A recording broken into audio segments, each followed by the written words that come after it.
Your brain is the most powerful weapon in the world. Once you put away your phones and your computers and all that we have nowadays, yeah, that's great. We're up to date, but your brain is the only thing you have when you're going through depression, when you're going through hard times, when you're going through death, real life. You can't Google that, man. You're alone. You're alone. You may have a shrink you're going to, you may have a best friend you're going to, but there's 24 hours in the day where you're alone in this brain, and your brain is talking to you in all kinds of ways, and it wants to control you and pull you in these different pockets. If you can't control your own brain and your brain controls you, you got to tell your brain where you want to go and how you want to go and how you want to get there. You got to control it. If not, it's over.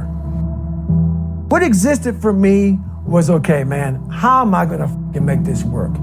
And all I knew back then was hard work. The only way anything gets accomplished. That's all I heard back in those days. You got to work hard. You got to work hard. I'm not getting I can't get this paragraph. I can't remember what the is in this paragraph to pass this test to get in the military. Read it again. Still not getting it. Read it again. But if you're not getting it, write it out. And that's how I started learning.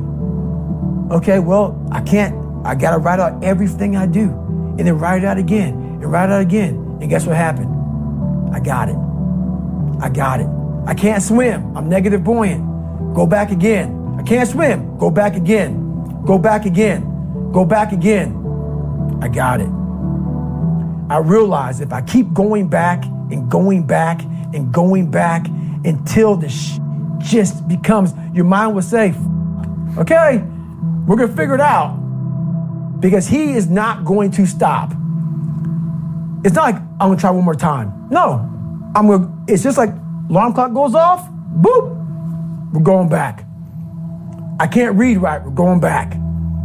I gave myself no way out, and my mind realized that. They said, okay, we're gonna adapt and overcome now. Like a lot of people say, trying hard. Your mind knows, man. It knows this guy's bull. Me, man, this guy's lying. There's no truth behind it. When I was in Navy SEAL training, people go, how were you there for 18 months? The program was only 6 months long. You were in 3 hell weeks in 1 year. No one's ever done that. How did you do that? I talk about the new norm.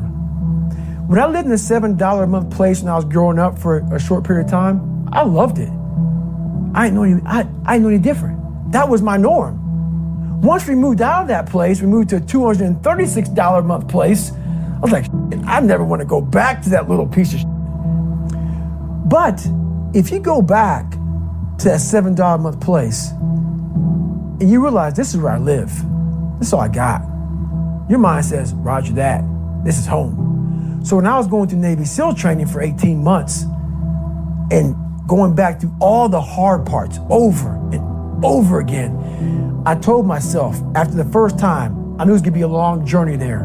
My body was breaking down. It was just how it was going on. I said, you know what? This is my new norm. So my mind said, it's like going to work. Like you go to work, you put your suit and tie on. I go into suffering every day. Every day, suffering, being broken, duct taping my feet up, stress fractures, shin splints, being broken. This is my new norm. And your mind says, if we're not broken, this ain't normal. We gotta be broken. So then your mind starts to get tougher and tougher and more callous. People, how did you run on broken feet? Broken shins. My mind knew this is how we operate. We're in Navy SEAL training. This is what we are. I became hell.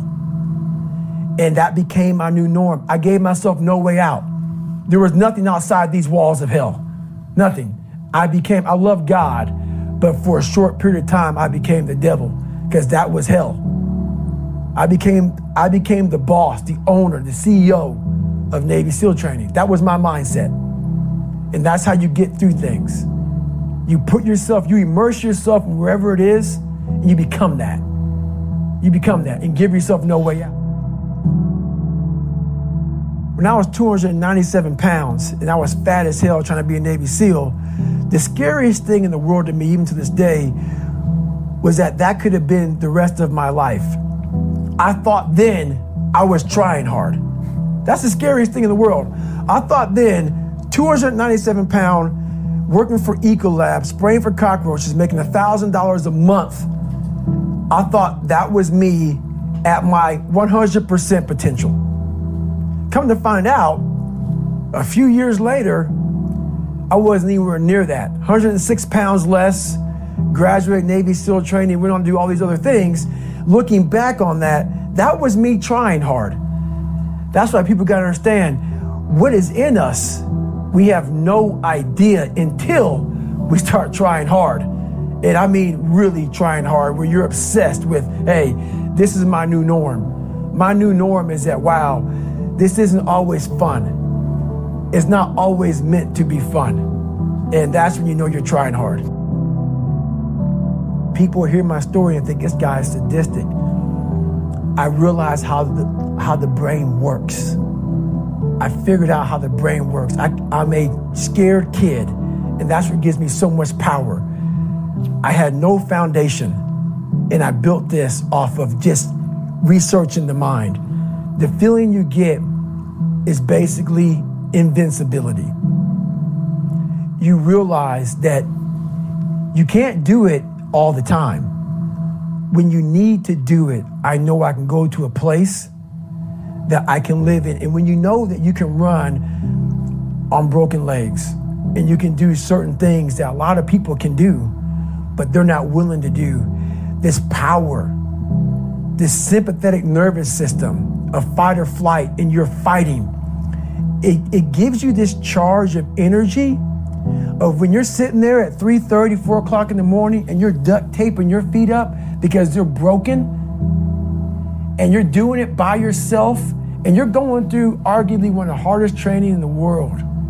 And these guys, most of them are healthy, and you're going through it broken, and you're already at a disadvantage, but you're still there. You can feed into that and tap into that for a lot of power. But if you look at it, well, I'm broken, man. I'm not gonna make it. But if you look at it as, man, I'm broken and I'm still here, and I'm fighting, and I'm gonna find a way to get through this because I have no other place to go. It gives you a lot of power. When things start to suck really, really bad, my brain and a lot of people's brain, they don't go to your dad beating you up. Your brain says, we gotta get the out of here. This is miserable. So anger goes away a lot of times when you're suffering because your brain just says, we gotta run, we gotta go. So that anger is not popping up saying, oh, I'm gonna show them, I'm gonna show those people. No, there has to be a much deeper, when I say deeper, it has to be down to mineral soil. It has to be down to that nice mineral soil where nothing can burn. You can't burn dirt. So it has to be down that low, that literally is something in you that's at the core of your soul. But you don't find it unless you spend a lot of time with what you want to be in life. I can't give that to you. Right. You can't give it to somebody. When you find your true passion in life, and my passion for me was like, oh, I want to be, I didn't give a Navy SEALs, Army, I don't give a shit. I want to serve my country. I want to be someone that I'm proud of. I want to look at myself in the mirror because I was so disappointed. That accountability mirror I talk about, I was so disappointed in what I saw every day. I wanted everybody to love David Goggins. And a lot of people did. I didn't love myself. But I knew a lot of us want to find peace first. So people say, man, you always talk about this suffering and pain and I'm at peace right now because I went through that. Right? You don't find peace first. If you do, Merry Christmas. More power to you. More power to you. I found peace on the opposite end of finding myself. And no one really finds themselves without going through trials, tribulations, suffering, accountability. And accountability is suffering. Being accountable every day for doing right for yourself, for the people next to you, it's miserable. It's hard. So, even the smallest details.